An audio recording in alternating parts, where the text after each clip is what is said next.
साथियों, जय हिंद, जय भारत। मैं मदन लाल आजाद, संयोजक संस्थापक all India bike boat taxi union. आज दिनांक 23 जून 2020 को आपके समक्ष प्रस्तुत हूं राजधानी दिल्ली से कुछ नई बातों को लेकर, कुछ नई सूचनाओं को लेकर। Bike boat hello taxi scam के अलावा अपने निजी जीवन के संदर्भ में, चूंकि आज सुबह ही मुझे बहुत सारे ऑडियोज वीडियोज मिले हैं इस तरह के, जिनमें भाटी तिवारी गैंग अपने दलालों के साथ मिलकर के मेरे कत्ल का षड्यंत्र रच रहे थे। तो उसको लेकर के भी मैं आज कुछ चीजें आपको बताऊंगा। और जो ये स्कैम्स चल रहे हैं, ठगी प्रकरण, ठगमुक्त बेईमान रहित भारत निर्माण का जो हमारा अभियान है, उसके विषय में भी जानकारी दूंगा। आप सब लोग मेरे इस वीडियो संदेश को पूरा सुनेंगे, ध्यानपूर्वक सुनेंगे।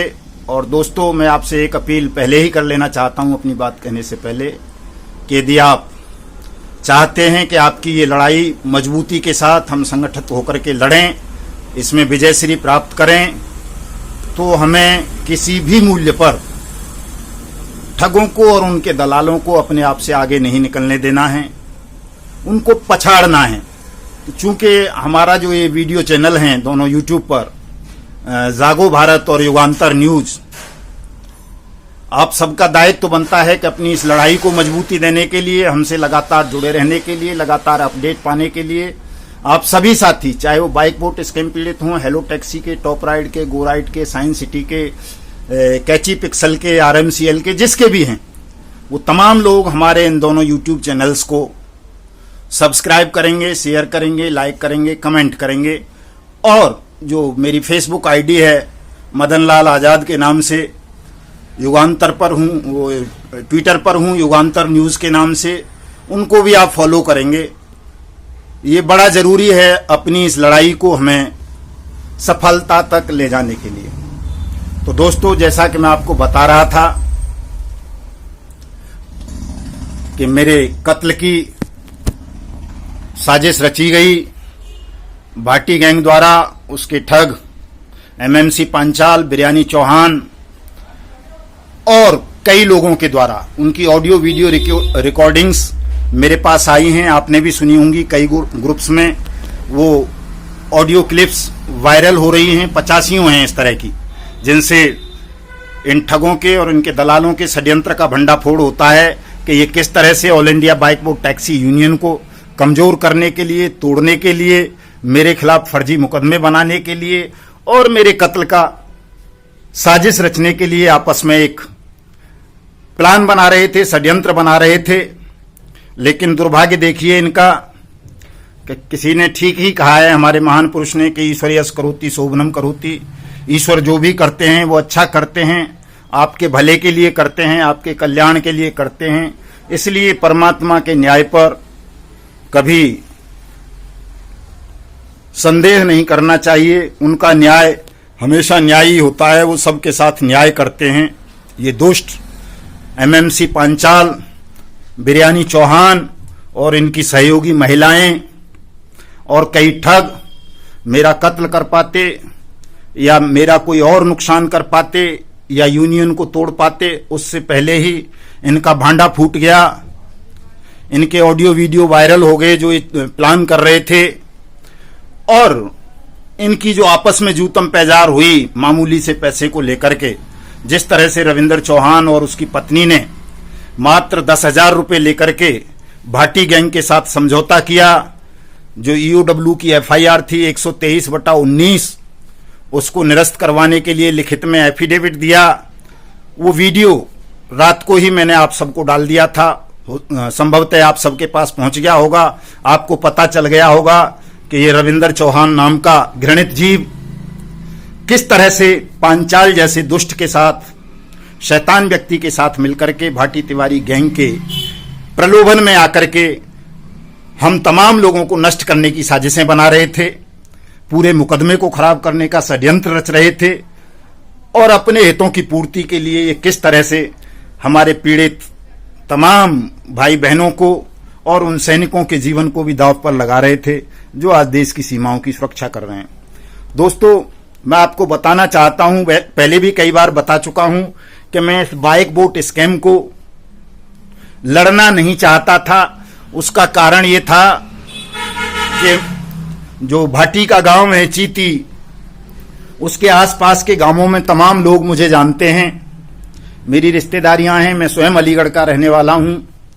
इसलिए मैं क्षेत्रीयता के नाते उस केस को अपने हाथ में नहीं लेना चाहता था। लेकिन जो 10 जून का कार्यक्रम हुआ, लास्ट में जब मुझे लगा कि इस रविंदर चौहान ने इस अभियान को मृत कर दिया है शुरू होने से पहले ही, तो लास्ट में जब मैं 2-5 मिनट जो भी बोला और मुझे उस वक्त उस भीड़ में से जो आवाजें आई, पता चला कि ये पूरा स्कैम हमारे 2-2.5 लाख सैनिक भाइयों के साथ हुआ है। उनकी मेहनत की कमाई को लूट लिया है भाटी तिवारी गैंग ने मिलकर के।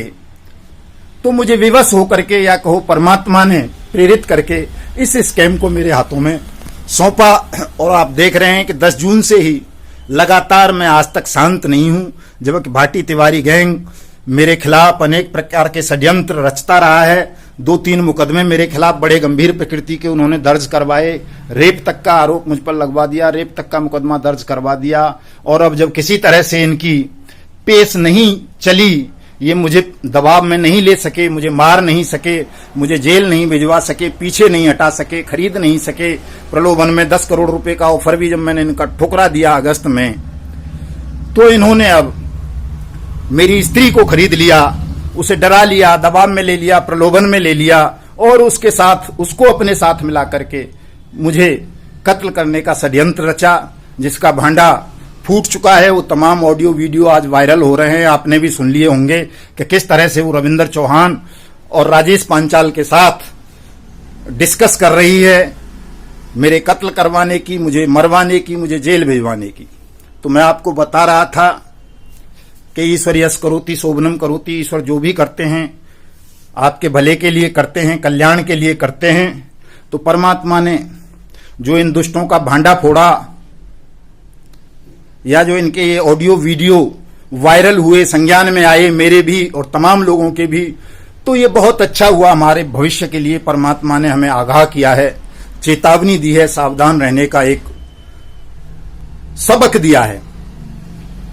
दोस्तों, मैं आपको बताना चाहता हूं कि जैसा जीवन मैं जीता हूं, मेरा एक सार्वजनिक जीवन है, मैं सत्याग्रही प्रवृत्ति का व्यक्ति हूं, मेरी वही मानसिकता है।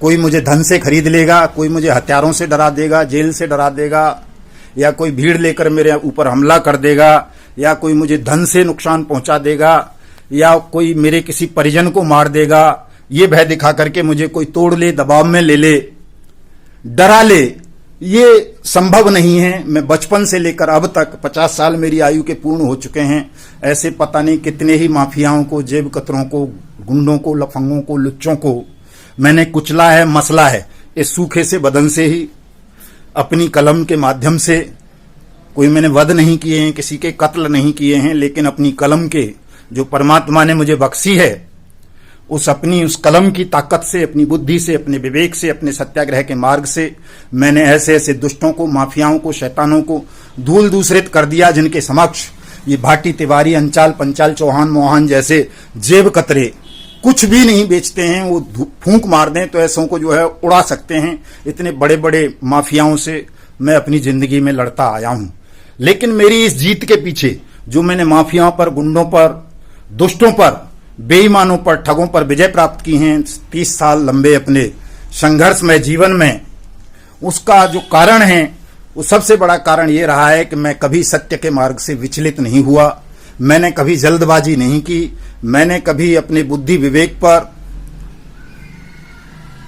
जल्दबाजी को हावी नहीं होने दिया, कभी किसी अन्य प्रलोभन को हावी नहीं होने दिया अपने ऊपर। जैसा भी है, भूखा प्यासा, नंगा उघाड़ा, जिस भी तरह से रहना पड़ा, जिस परिस्थिति में भी रहना पड़ा, जेल जाना पड़ा तो जेल भी गया, गुंडों से लड़ना पड़ा तो लड़ा भी, हमले भी झेले, सारी चीजें झेली।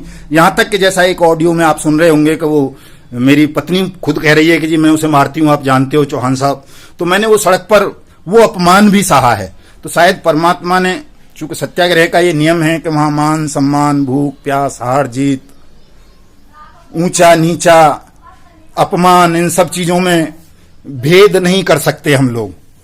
तो किसी की पत्नी अगर सत्याग्रही को मारे तो वो भी हमारे लिए कोई ज्यादा महत्व नहीं रखता कि उस भय से हम सुसाइड कर लें या डर जाएं कि यार बता इतना अपमान हो गया। तो मान अपमान, लाभ हानि, ये सब हमारे लिए समान ही हैं।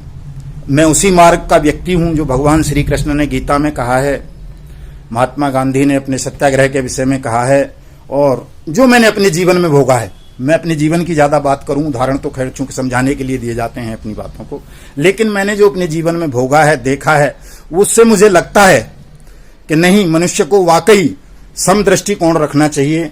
मान और अपमान, जय विजय, लाभ हानि, ये सब मन को समझाने की चीज हैं, कहने की चीज हैं, लेकिन जब हम सत्य के मार्ग पर चलते हैं, ठग, दुष्ट और शैतानों का विनाश करने के लिए आगे बढ़ते हैं, तो हमें इन सब चीजों से परे होकर, ऊंचा होकर के सोचना पड़ता है, और तब कहीं जाकर के हम व्यवस्था को परिवर्तित कर पाते हैं। हमारे बहुत से साथी जो बाइक बोट स्कैम में हों, चाहे हेलो टैक्सी स्कैम में, चाहे किसी अन्य स्कैम्स में, जिन्होंने अपने जीवन भर की कमाई को इन स्कैम्स में लुटा दिया है, और वो बहुत तनावग्रस्त हैं, मानसिक रूप से परेशान हैं। उनको ऐसा लगता होगा कि मदन लाल आजाद जानबूझ करके इन केसों को लंबा कर रहे हैं, मदन लाल आजाद की इनसे रोजी रोटी चलती है। तो मित्रों, ऐसा नहीं है। मैं चौड़े में बैठता हूं, कभी आकर के देख लें, कोई भी साथी 1 घंटे बैठोगे तो मेरे पास 1 घंटे में 10-20 लोग आ ही जाते हैं जो आपके इन स्कैम्स से अलग होंगे, और मैं किसी से कोई पैसा मांगता नहीं हूं, स्वयं दे जाते हैं लोग। चूंकि मैं जिनका काम करता हूं, वो मेरी मजदूरी आज तक कभी कोई मार नहीं पाया है, न किसी ने मारने की सोची है।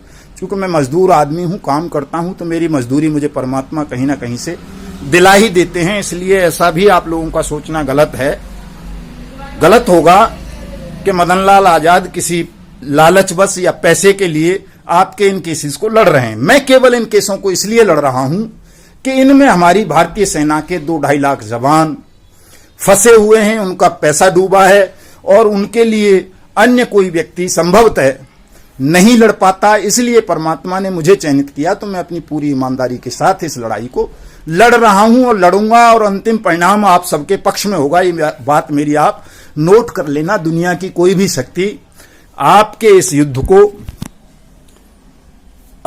युद्ध में आपको हरा नहीं सकती। आप सब जीतेंगे, आप सबका पैसा मिलेगा, मैं ब्याज के मिलेगा, 2 गुना होकर के मिलेगा। जो कुछ लोग कहते हैं ना कि साहब प्रिंसिपल अमाउंट मिलेगा, या जो बैलेंस है वो मिलेगा, 70% मिलेगा, 75% मिलेगा, उनको पता नहीं है, अनुभव नहीं है। मुझे अनुभव है ठगी प्रकरणों पर लड़ाई के, कि यदि 1 लाख लोगों के साथ ठगी होती है तो बड़ी मुश्किल से 40,000 लोग ठगी प्रकरणों में दावेदार बनकर के आगे आते हैं, और 60,000 लोग कभी दावा ही नहीं करते। उनका धन 2 नंबर का होता है, कोई और सर्कमस्टांस होते हैं, कुछ लोग मर जाते हैं, कुछ लोग सब्र कर लेते हैं। इसलिए बड़ी मुश्किल से 40% लोग ठगी प्रकरणों में दावेदारी करने के लिए आगे आते हैं, और जो ठगों की और ठगों के रिश्तेदारों की, उन्हें बचाने वालों की, उनके सहभागियों की जो प्रॉपर्टी होती है, वो लगभग 20% तो वो खा जाते हैं, उस पैसे में से अपनी ऐश मौज पर उड़ा देते हैं। 80% पैसा उनकी अचल संपत्तियों में और बैंक अकाउंट्स में शेष रह जाता है। उसमें से 40% लोग जो दावेदार होते हैं, उनको वो पैसा डबल नहीं, कई बार 3-3 गुना होकर के भी वापस मिल जाता है, क्योंकि दावेदारों की संख्या अंतिम समय तक बहुत कम रह जाती है। इसलिए किसी भी व्यक्ति की, किसी भी धूर्त की, किसी भी मूर्ख की बातों पर आप लोग यकीन नहीं करोगे, अपनी इस लड़ाई को जारी रखोगे।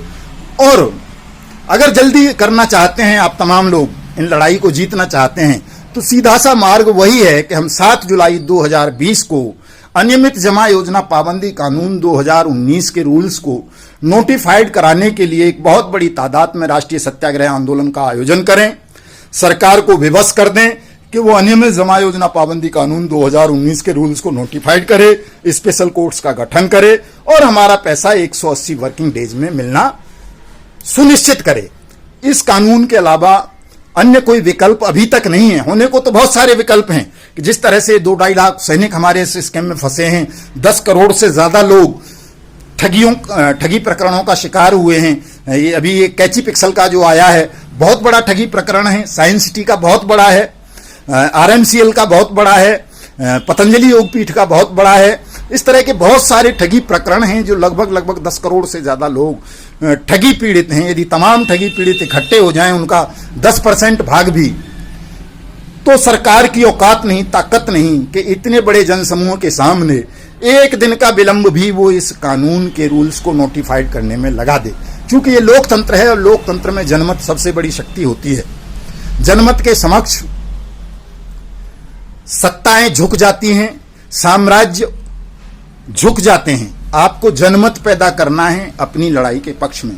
और जो 7 जुलाई 2020 का हमारा सत्याग्रह आंदोलन है, वो केवल जनमत पैदा करने के लिए है कि हम सरकार को, कोर्ट्स को, अन्य अथॉरिटीज को ये बता दें कि इतने बड़े पैमाने पर हमारे देश भर में ठगों ने हमारी सेना को, पुलिस को, जुडिशरी को, किसानों को, मजदूरों को और अन्य नागरिकों को ठगा है, लूटा है, धोखाधड़ी से और खुलेआम लूटा है। अगर इस लूट को हम एक बार ढंग से पूरी शक्ति के साथ इसकी खिलाफत कर दें, इस लूट की, तो सरकार विवश हो जाएगी आपका पैसा तुरंत आपको वापस करवाने के लिए। इसलिए साथियों, मैं बार बार आपसे आग्रह करता हूं, अपील करता हूं कि आप तमाम साथी, चाहे वो किसी भी ठगी प्रकरण का शिकार हुए हैं, वो 7 जुलाई 2020 को जंतर मंतर पधारें। भले ही धारा 144 तोड़नी पड़े, लॉकडाउन तोड़ना पड़े, कुछ भी करना पड़े, जेल जाना पड़े, गोलियां खानी पड़े, आप इस कार्यक्रम में सम्मिलित हुइए। पूरे देश भर में एक राष्ट्रव्यापी हल्ला बोल आंदोलन ठगमुक्त बेईमान रहित निर्माण भारत अभियान के तहत आरंभ कीजिए और फिर देखिए कि आपका पैसा किस तरह से यही सरकार चंद दिनों में आपको वापस कर देती है।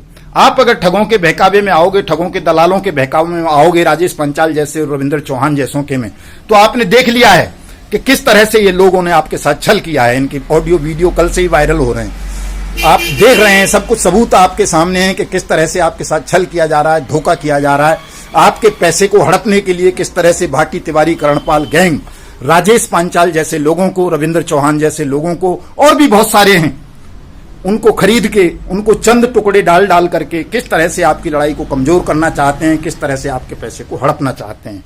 तो साथियों, मैं आपसे यही अपील करना चाहूंगा कि आप दुनिया भर की चीजें ना सोचते हुए अपनी इस लड़ाई पर अपना ध्यान केंद्रित करें। मैं आपको वचन देता हूं, आपको वायदा करता हूं कि ये दुष्ट, ये ठग, इनके दलाल या इनका कोई खरीदा हुआ गुंडा या माफिया मेरा वध नहीं कर पाएंगे, न मुझे किसी तरह से ये रोक पाएंगे। मैं आपकी लड़ाई को इसी तरह लड़ता रहूंगा। आप तमाम लोग, चाहे वो किसी भी ठग कंपनी की ठग योजना का शिकार हुए हैं, अपनी शिकायत, अपना क्लेम, अपना विवरण all India bike board taxi union को भेजते रहें। यूनियन को मजबूत करें, अपनी लड़ाई को ताकत दें, ताकि हम सब मिलकर के अपनी मेहनत की कमाई को इन ठगों से, इस सरकार से जल्दी वापस ले सकें। जय हिंद, जय भारत।